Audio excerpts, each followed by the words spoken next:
Дорогие мои девочки и мальчики, меня зовут Полина. Скажите, у вас в детстве были любимые игрушки? А помните такую забаву? В деревянную палку вбивали гвоздь, на него цепляли листок бумаги с загнутыми краями, и эта вертушка весело крутилась от ветра. Кто-то сказал, трудное детство, деревянные игрушки, прибитые к полу. Ну, значит, будем впадать в детство. Возьмем немного ткани. Вы помните, у меня были остатки кроя, лоскутки серой ткани. Из них я накроила 25 квадратов размером 10 на 10 сантиметров. Это серая невзрачная костюмная ткань. Некоторые кусочки стрейчевые, они тянутся во все стороны. И есть у меня еще яркие, красивые ткани, но они очень тонкие, подкладочные. Работать только с ними очень сложно. В нашем изделии их совместим. Недостатки одной ткани компенсируем достоинствами другой. Все ткани проутюжим. В этом нам поможет мини-гладильная доска, которую можно сделать самим из разделочной доски. В детстве вместо компьютера и интернета у меня было детство. Из цветных тканей нарежем квадраты размером 7,5 на 7,5 сантиметров. Соблюдаем направление долевой нити. Где есть возможность, выкраиваю крупные квадраты размером 15 на 15 сантиметров. Их потом разрежу на 4 части. После того, как заготовили все детали, сделаем предварительную раскладку. Примерно распределим, как будут лежать серые квадраты и цветные пятна. Здесь уже все зависит от вашей фантазии. Вертушки можно расположить в произвольном порядке, а можно выстроить в линии. Объясняю дальнейшую работу. На пересечении линий, где сейчас лежат цветные квадратики, будут располагаться вертушки. Для этого надо, чтобы на всех серых квадратах в этих смежных углах были цветные части. Чтобы не запутаться в узоре, можно их сразу же заколоть булавочками. Очень удобно, что все детали собирала на съемной столешнице, которую я сделала из кусков ламината. Ее очень легко сдвинуть и освободить место для швейной машинки Юника от фирмы Effective. А сейчас показываю, как будем формировать лепестки.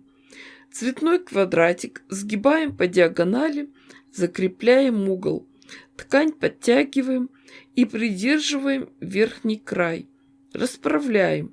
Прокладываем строчку близко к срезу. Когда дошили до угла, детали разворачиваем. Свободный угол расправляем и, придерживая распарывателем, делаем складку. Ткани тонкие, непослушные, поэтому действуем очень аккуратно и не торопясь. Если вы не очень опытная швея, то всю работу по прошиванию цветных кусочков лучше сделайте на руках, иголкой с ниткой. Следите за тем, чтобы не запутаться в цвете ткани. Обратите внимание, что в угловых квадратах по одному цветному углу, боковые квадраты по 2 цветных угла, а в центре обшиваются все 4. Конечно, следите за порядком работы. Складочку располагайте в одном направлении, и обшивать квадраты надо по часовой стрелке. Так постепенно начинает складываться узор. Работа требует неторопливости и внимания.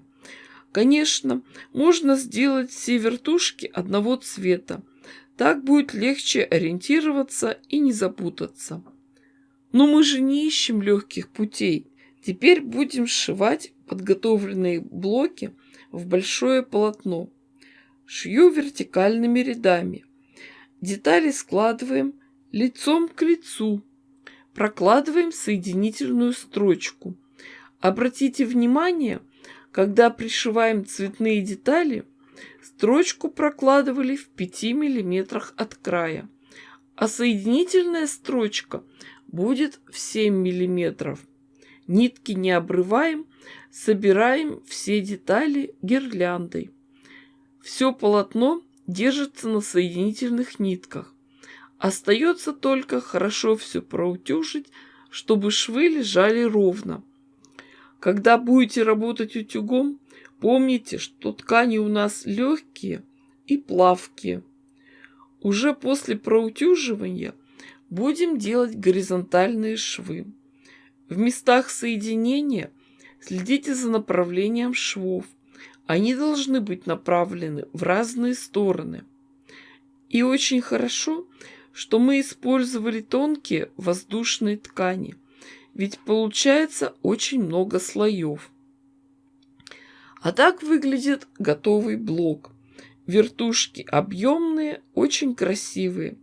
Ткань сияет и переливается. Саму идею с вертушками я увидела в Одноклассниках на страничке очень милой женщины, жительницы Украины Галины Финагеевой. До карантина она шила детские лоскутные одеяла, вязала носки, делала игрушки, а потом дарила их детям в онкоцентре. Но мастер-класс по пошиву я придумала сама. Когда Галина отправила мне ссылку на мастер-класс, по которому она шила, я поняла, что я сама придумала все гораздо и проще, быстрее и изящней. Для женщин детство заканчивается тогда, когда на кухню зовут не кушать, а готовить. Этот блок я хотела оформить в подушку, но не нашла большой кусок ткани для обратной стороны. Но я вспомнила про НЛО, незаконченные лоскутные объекты из серой ткани, которую я готовила раньше. А сейчас в раздумьях: делать подушку или все блоки соединить в одно большое полотно. Наверное, мне придется еще подумать. Девочки, я дала вам идею, а как вы будете ее развивать, что вы сами из этого сделаете, вы смотрите сами. Пишите комментарии, ставьте классы, подписывайтесь на канал. С вами была Полина. Всем пока-пока и до скорых встреч!